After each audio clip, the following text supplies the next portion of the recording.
حضرت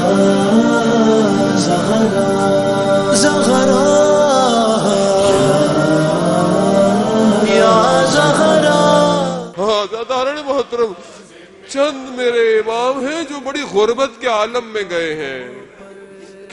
کیونکہ ان کے اطراف میں ان کی اولادیں نہیں تھیں.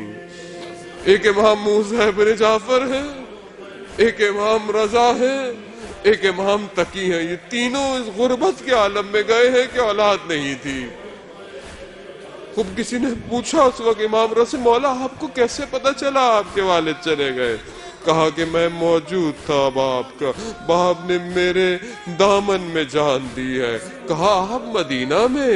وہ بغداد میں. کہا وہی خدا جس نے ہمیں امام بنایا ہے وہی ہمیں لے کر گیا، کیونکہ میں نے امامت کو ان سے اپنی طرف لینا تھا. حضرت محترم بی بی معصومہ ایک کم چھوٹی سی ہے. ہاں بی بی آپ کو تو پتا چلا نا کہ جب آپ کے بابا چلے گئے آپ کے اوپر کوئی سختیاں تو نہیں تھی، آپ کو کوئی تازیانے نہیں مار رہا، آپ نے اپنے باپ کے اس بدن کو دیکھا نہیں.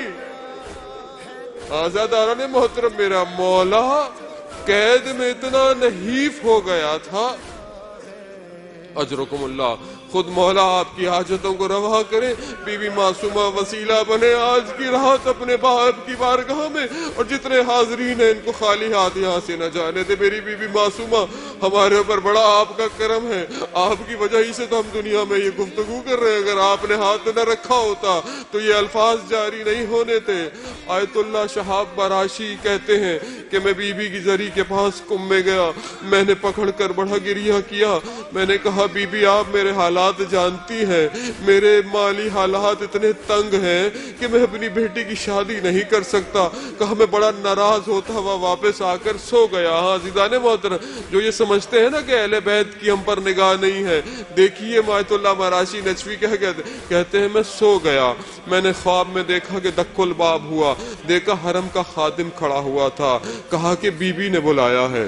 کہتا ہے میں گیا صحن آئینہ جو تلا سب سے بڑا صحن ہے نا کم میں، وہاں گیا، دیکھا کچھ خواتین صحن آئینہ صاف کر رہی تھیں. کہا یہیں رک جاؤ بی بی آنے والی ہے. کہتے میں نے دیکھا بی بی آ رہی ہے.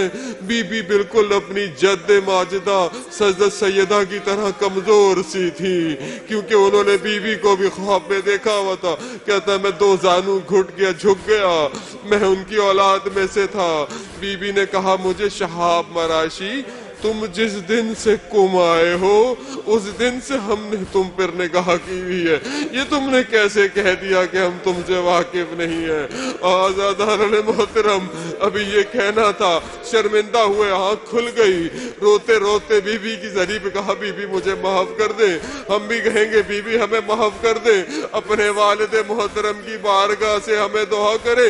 ہاں بی بی مگر آپ نے اپنے بابا کے بدن کو دیکھا نہیں تھا.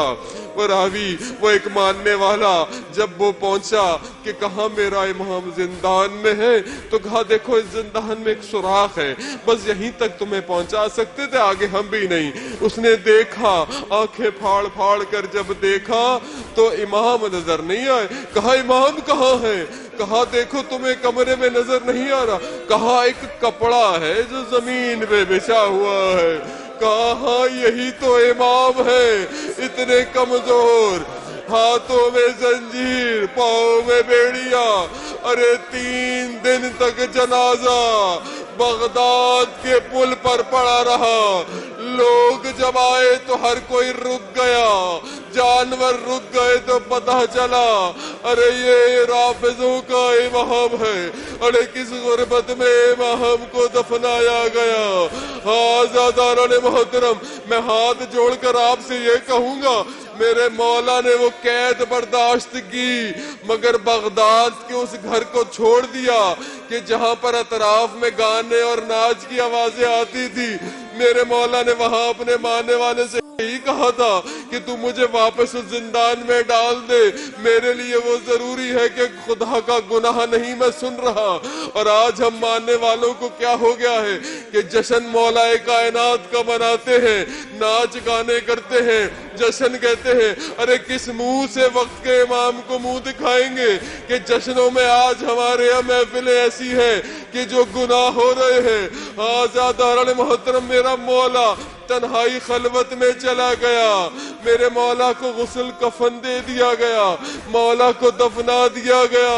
مگر میرا سلام ہو اس بیٹی پر کہ جو روزے عاشورہ خاک میں آلودہ ٹکڑے ٹکڑے بدن کو دیکھتی رہی اور کیا کہا پھپھی جان یہ کون ہے؟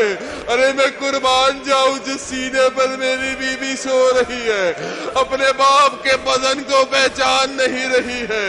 ارے ایسی حالت میں ہے. ارے وہ مظلوم بدن خاکے کربلا میں. یہی وجہ تھی کہ میرے مولا نے اپنی بیٹی کو کہا کہ میرے شیعوں کو یہ پیغام دینا کہ جب بھی ٹھنڈا پانی پیو تو میری پیاس کو یاد رکھنا.